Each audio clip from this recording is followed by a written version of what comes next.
Hi, and welcome to the Imperfect podcast. My name is Deb Crow, and I will be your host. Join me on this journey as we meet heart-centered leaders from all over the globe. Lots of interesting questions, interesting conversation, and find out what makes a leader. How do they handle uncertainty and complexity? How do they lead in a time that is volatile? Join us. Welcome back to Imperfect, the Heart-Centered Leadership podcast. And I'm going to start by asking the listeners a question today because I have met the most incredible woman and connected on LinkedIn, and I just feel like I've known her for years. We have so much in common. We've been in similar spaces in time. Have you ever had those serendipitous moments where you've connected with someone and you just feel like you've known them? Well, let me tell you about Sue Lantz, because that is who is on the show today, and that's exactly how I feel about her. Sue is a baby boomer. She is hoping to live a long and healthy life. And she has done so many amazing things within her career. She's organized home care. She's improved how healthcare is delivered. She's offered support to families. And she is one of those people that you want at your side during a crisis situation. She is the owner of Collaborative Aging, and she offers education and consulting services to individuals and families, communities. She is just, again, someone you want to have on your team. So Sue, I could go on forever, but I want to be conscientious of time. So welcome to Imperfect. It's so great to be here. Thank you for having me. My Deb. serendipitous kindred spirit.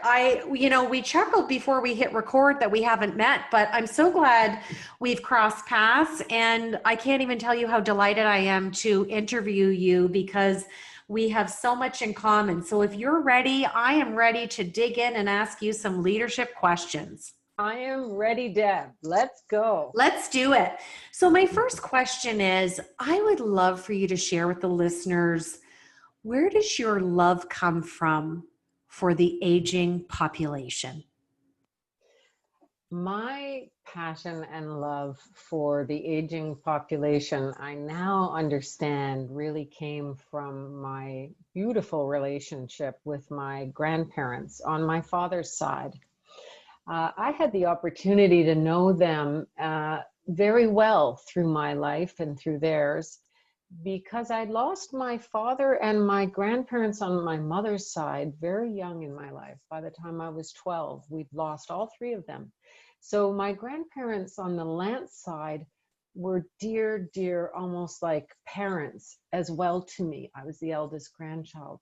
And I had the chance to actually be a part of their caregiving team, as I call it, because they were a big part of my life, and they had an amazing model for aging in place that I now realize has influenced much of my work throughout the years. And I'd love to tell you more about kind of their model of aging and how that ties to the recent guidebook that I've released called Options Open. But they really were very empowered and proactive, but connected, fiercely connected to the people they loved and their neighbors and friends. And they really planned ahead and made some really wise and timely choices to make sure they had the choice to stay in their home right to the end of their lives. And we were part of the team that supported them to fulfill that vision. Well, it's so beautiful, and it's such a cliche, but there's always a story that leads to our life trajectory, whether it's our personal life or our professional life. And I certainly want to get into all of those things that you mentioned. I just want to give the listeners an opportunity to understand, if you would just be so kind to share, because I know what it means. What does aging in place mean so that we can provide that context for the listeners? Well, actually, it's interesting because we have sort of a technical definition of aging in place, and I happen to refer to the definition that was coined by Canada Mortgage and Housing Corporation, and that's really about your ability to age safely, comfortably, in the same home and community, independently, as long as you can do so. And that's kind of a technical and functional definition, but I really feel that people have the opportunity to carve their own version of or define what their own version of aging in place is. So it's obviously, it includes independence and safety and comfort and being in a home, you in a community. But I really feel there's more to it, so much more to it. It's much more emotional and social as well as physical. And so I see the relationships we hold and the neighborhoods we live in, the people we give and receive help from, give help to and receive help from, that all of those dimensions are really important aspects of successfully aging in place. So it's people as much as environment, and it's really the situations that we create and are drawn to that allow us to age in place. And looking at whole person, which is wonderful. So thanks for clarifying, because sometimes when you work in the industry or sector, we take advantage of acronyms and terms. So I just wanted to clarify, just to give some frame of reference for our listeners. Now, my second question, Sue, that everybody gets is, what imperfections do you feel you bring to your heart-centered leadership? Well, that's such a good question, Deb. Well, at the root of the work I do, I'm really trying to support and coach and guide people towards themselves and creating a better experience for themselves and their caregivers, the people they care about. And so my ultimate heart-centered strength is that I'm trying to help people reduce hardship or suffering, and a lot of healthcare clinicians are really oriented that way. But the shadow side of that, or the negative side of that, is that sometimes you can take on more to try to problem solve or troubleshoot. You can sometimes sacrifice your own self-care as you're trying to help others. And we're really seeing this in spades in the COVID situation, where a lot of healthcare practitioners are struggling with that balance of caring for oneself and staying grounded, and yet trying to help and care for others. So I would say that is one of my weaker imperfections, coming from a good place, but having to rein in sometimes the caring for others.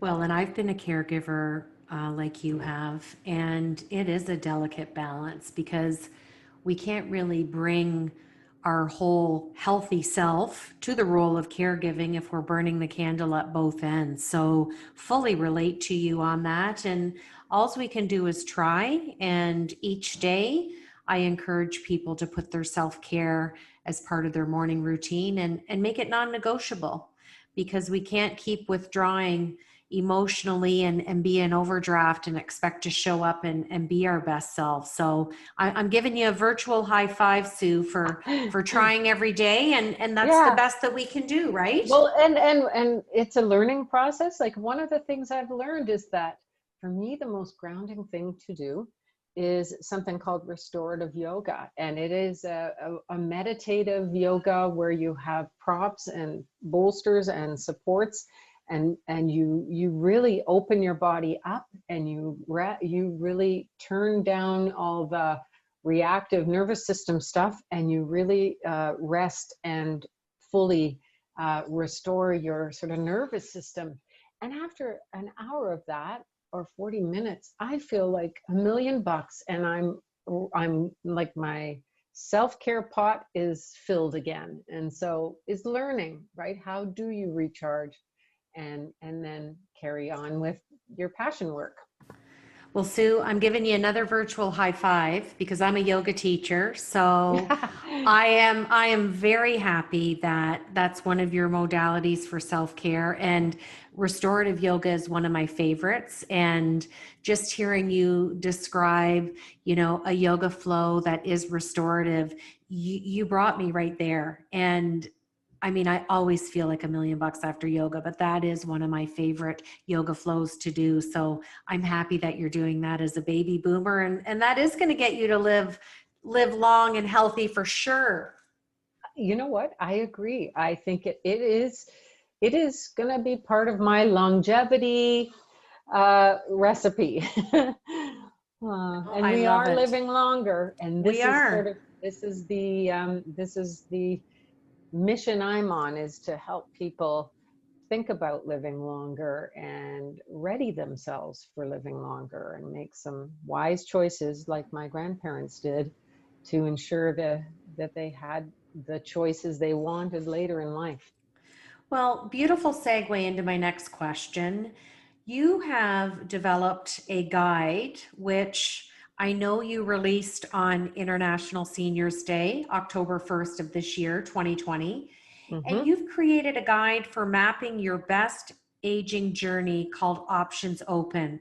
Tell us where the passion and the drive, and just where did you get the framework to really pull this together and create these beautiful 5 strategies? Well, this has kind of been a labor of love for me for a while, and I hadn't kind of realized it. But after working in the field of both aging and also my early career in the field of working with people with physical disabilities, I realized that my learnings in my career were that I was really doing a lot of improvement projects and design projects to help people live as independently as possible. And what I found, even though we came up with a lot of creative options, and after working on projects that were really helping people navigate a complicated health and community care system, I realized and learned that a big part of navigating health systems or any systems is also self-navigation. And so after one project I led called Doorways to Care, where we perfected the way people could navigate multiple agencies and services, we found that 20% of the people resisted the help that we led them to very simply and easily. And I thought, why? Why are we resisting? And that started me on a path of really delving into self-navigation and what does that take. And that's where I started to look to the literature and also to the models of that I knew. And the model I best knew of self-navigation, and the best self-navigation, was my own grandparents, because they had the foresight. They'd made plans to safely stay in their home in a neighborhood they loved. They really did a lot of the right things to take charge of their health. And in combination, all these different efforts, including modifying their home for one level living, if that became something they needed, they really did this combination of strategies. And that led me to my 5 strategy framework in the Options Open guide. And those 5 strategies are maintaining your best health and being very proactive about that, and establishing collaborative relationships with the clinicians that help you, uh, choosing your place with your home, making timely and wise housing choices. So are you going to stay? Are you going to move? If you're going to stay, is it in the right place? If it isn't located well, then is it accessible? Can you continue to afford it? These kinds of decisions.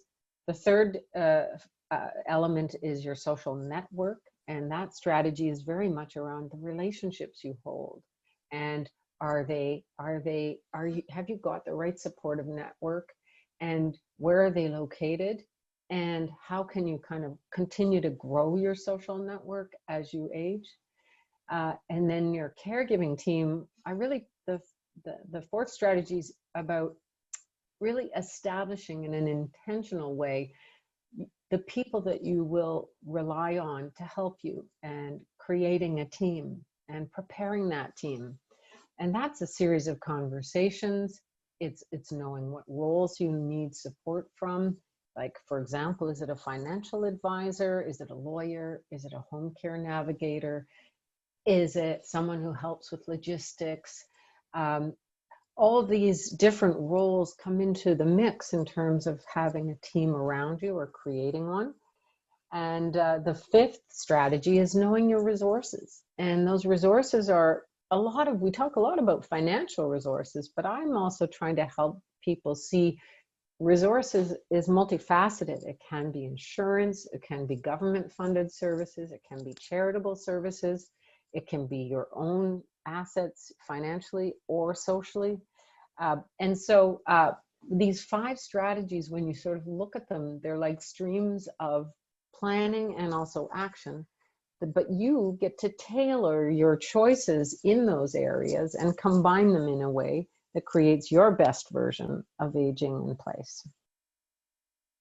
Well, I'm listening to you, and it's almost like you've created this one-stop resource and you've pulled everything together, and you're like the concierge of aging.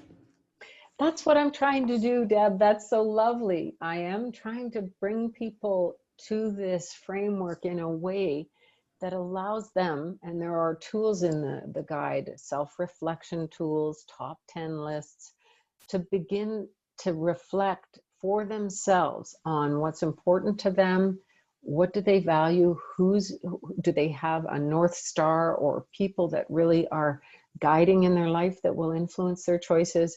I'm trying to sort of do that guiding and concierge role for sure, and do it in a way that is understandable, because really, I have to say, after working in healthcare for a long time, we have all this lingo and it's very confusing.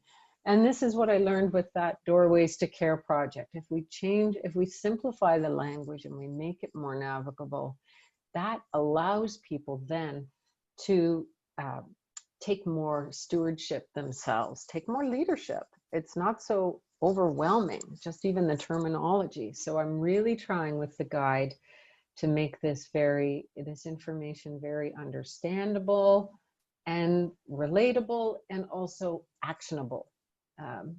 For example, I talk a lot about preparing your caregiving team through conversations. And there's something that you can act on over a period of time, right? It's when you have a bit of lead time, and this guide is aimed at people in their 60s or early 70s to prepare for their 80s or 90s. Lead time allows you to have conversations over time with the people on your team or that you're asking to be part of your team. And then you're, in fact, preparing them and helping them understand what's important to you, so that when they're asked to help make choices, either with you or on your behalf, they're ready. So I try to put it in language that's really, I guess accessible is the only word I can come up with, that then allows people to do the self-reflection part of the process, which then I think sets people out on their journey, because it begins that sort of self-stewarding, self-navigating important piece that I'm really aiming at.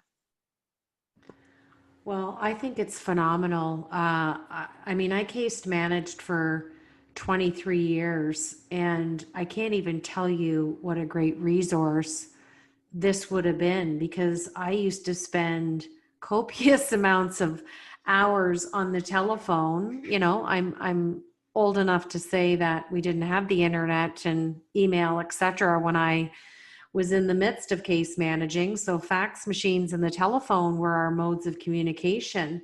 And I'm just thinking about the baby boomers, and I'm going to throw another question in here because I think it's just so vital for people listening. You know, us baby boomers have kids, we have grandkids, and we also have the aging parents, we truly are that sandwich generation. So I'm going to make sure that we get the information for the options open guide in our podcast description, so people can have this wealth of knowledge, let alone your experience and education that you've put into this, Sue. But my question is, for people who don't have the resources, what would be, because we're going to put your book in their hands. So, but Okay. without the resource at hand, what's one piece of advice that you would give to a baby boomer? Because I don't know what the recent stats are for Canada for baby boomers, but I do know they are the majority of the senior population. Yeah. What advice can you give to them before they can get their hands on this options guide, especially, having children?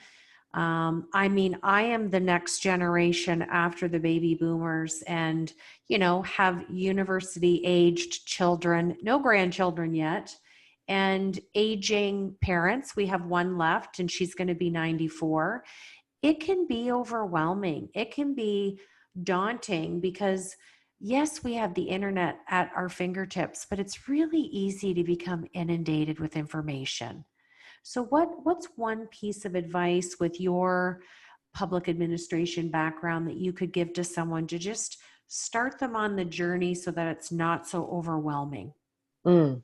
Well, I guess the fundamental advice I'm trying to convey is start early, at least in terms of planting the seeds about thinking about what it is you want to achieve or experience in your later life. And I'd say that, I am a baby boomer myself. I'm 62. My peers are in this boat. Many of us no longer have parents, but some do. And they're in that late stage of aging now. And so, as you described, we've got baby boomers that are sandwiched in between really caring for frail and, later stage aging parents, and young teenage or young adult children.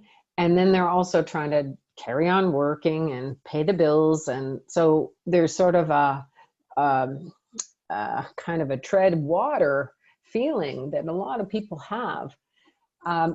But I guess what I'm trying to say is back to that self-care piece.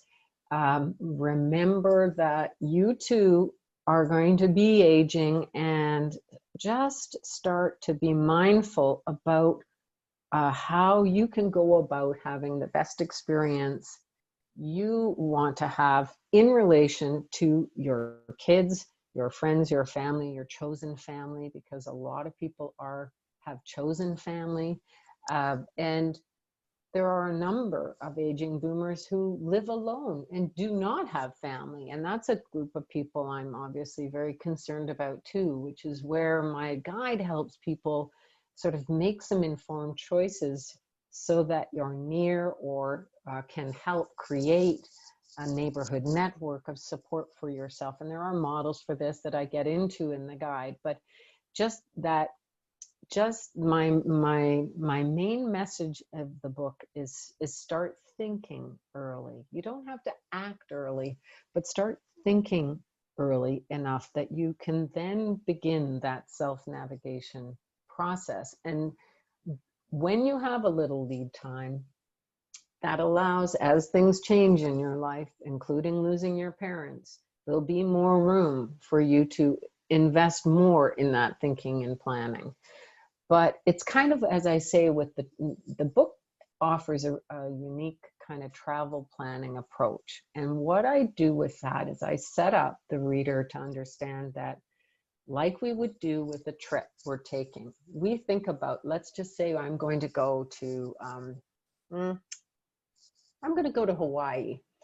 Well, what do? You start to look at Hawaii online. You start to think about places you'd like to visit. You do your research. You start to talk to friends about their trip to Hawaii. Your antenna goes up when there's a news item about Hawaii. You look at the the places you want to visit, whether there are risks associated with that place. Do you need health insurance? Do you need a vaccine to go there? How much does it cost? Where will you stay? You do that advanced research and that advanced legwork over time to prepare to get on the plane, right? And so I'm trying to help people say, okay, start thinking about your destinations, your travel destinations, and they may be one or two or three in terms of later stage of life. And then just let yourself be with that, be open to ideas of places that you might live, housing options you might have, people you might want to be near, who will be on your team, and you can build your plan over time. So I hope that makes some sense. It is. It's great advice. It's sound advice. And we have to be mindful that the aging population, they don't rush into anything. They're very methodical. They want to think about things. And I think it's important for us to step into their world and really see life through their eyes, from their vantage point, because you made such a strong, valid point that we have to foster and be very respectful of their autonomy and independence. And they don't want to give that up. No, They that's see right. that as a further step forward towards end of life. And we want to keep them healthy and vibrant. So that's very, very sound advice. And I'm excited to get your book, and congratulations on putting such a great resource together. And it sounds wonderful. And I'm going to deem you the concierge for the options for aging population, Sue. So well done. Oh, thank you. Yes, it is a labor of love, and I just really hope people find it helpful. This is the whole goal of it, is to really put it in a form that is helpful to people, that they can refer to it over time. It's a handbook style. It's got checklists and things you can jot notes in if you buy the soft cover versus the PDF book. It really, let yourself trickle with these ideas, because, as you say, to foster autonomy is really a process of cultivating that autonomy and those choices over time. And I'm just trying to be a sort of a support in that process and a guide. Well, I think you're doing a great job. I'm going to shift gears here, and we're going to have a little bit of fun. And I'm going to ask you what I call my Fab Four questions. Four fun questions. Just want to know what's sitting on the top of Sue's mind. So, are you ready? Okay, I'm ready. Fab Four. Here we go. All right. So, with no thinking, give me one word to describe 2020. Oh. I was going to say game changing, but I mean, it's been a catastrophe on many levels, especially in the aging field. So transformational would be my word. I've had that one before. That's a good one. Now, I normally ask a question about having a conversation with younger self, but I can't do that with you because you're an aging specialist. So I'm going to say, because you shared with us your age, 60, yes, 62. Tell us what the 80-year-old Sue looks like, and what is she doing? Oh, the 80-year-old Sue. It's funny because I've been thinking more about that in terms of the 80-year-old Sue. I think is going to be doing a lot of the same things the 62-year-old Sue is doing. She's going to be volunteering. She's going to be doing some productive activity, like whatever that is, educative, consulting, something that earns a little money. She's going to have grandchildren, I hope, and be loving being a grandmother, because I have had such good models for that, and excited about that possibility. She's going to be doing her restorative yoga and cycling, and she's going to be near nature somehow, because I love being in sort of near water and in open spaces. So for sure I know that, and I'm going to be certainly very socially connected as I am now to my friends, family, neighbors. Like, it's kind of who I am. So I'm going to be an older version of what I am now. Well, and you're following the options guide, which I would expect no less from you. That's awesome. I love it.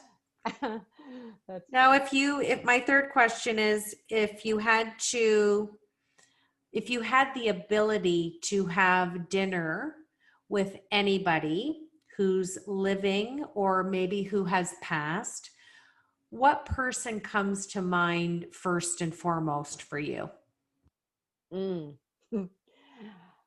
Oh, that's a hard one, because I used to think I wanted to have a dinner with a comedian, like someone like Steve Martin. But actually, I think now, given 2020, I'd love to have dinner with a really compassionate leader, someone like Barack Obama, or some of the female figures who are leading, like the Prime Minister of New Zealand. There's so many women now starting to step into leadership roles, so with compassion. So I'd like to have dinner with a compassionate, kind of global leader, really pick their brains and learn from them. A heart-centered leader. A heart-centered leader. There you go. Those are two good ones. If you get invited to dinner with either of those, don't forget to call your friend Deb Crow to go with you. I'll be available. Okay. My last question is, what do you want your legacy to be?